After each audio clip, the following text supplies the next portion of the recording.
Insidente sa giingong pagpamusil sa usa ka online gamer sa Lapu-Lapu City gisusi na sa kapulisan. Siluan Mirundina sa report. Sa video nga kuha sa netizen nga si James Baclohan, makita nga gitabang kining usa ka lalaki sa mga sakop sa emergency response team o gida sa tambalanan. Ang insidente gikatahong nahitabo sa atubangan sa gate sa usa ka condominium sa Suong 1, Barangay Mactan, alas 4 kaganihang kadlawon.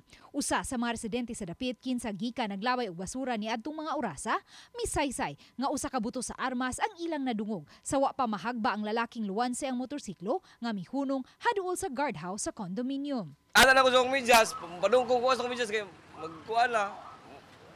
Buang butuan ma'am. Pero wala jud ko nakita ko pagbuto. Simple mudagan ni kabaw mo ko katong usa siya.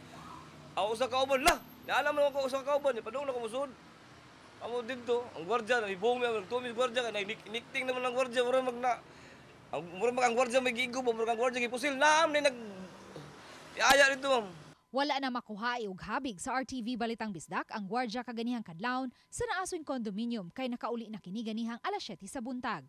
Hinuon matod sa usa sa mga residente sa dapit nga misuway ang biktima pagsulod sa naasoy condominium apan wa kini pasudla sa gwardya kay di kini residente sa dapit ug wa usay napakitang ID.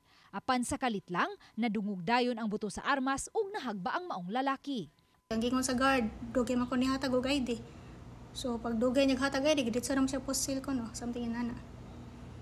So walay istorya nga klaro, unsa jay istorya nga klaro sa guard hitabo kay di sumor kalit lang ba. Matod ni Police Lieutenant Colonel Christian Torres, spokesperson sa Lapu-Lapu City Police Office, nga di pa sila makakonfirmar kung biktima ba sa pagpamusil ang naasong lalaki nga gitabang kaganihang kadlawon kinsa na sayran nga usa ka online gamer.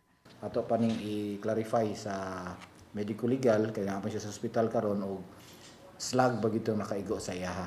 Then maghuwat ta sa biktima considering buhi raman siya og formal mo file bagi siya kaso og nanatay lead about aning mga suspect nga allegedly nga may kontra niya.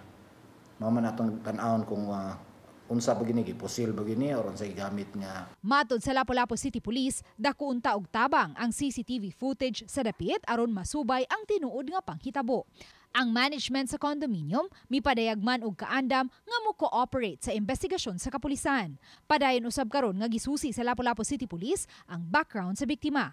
Personal grudge o baka kalambigitan sa illegal nga drogas ang duha ka anggulo nga ilang gisubay karon. Possible usa na atong tan-aw nga basig naa siya ka-transact dito sa sud sa kondo nga mao lang toy gipaon ba nga ari diri ari ta magkita. Mao na tong hitabo. Mao nang atong dako gitabang ang CCTV ani og makapakuha ta og footage ato. Ug asa gikan sad ang mga mamumuno. Uban ni Marlon Melgazo, Luan Mirundina,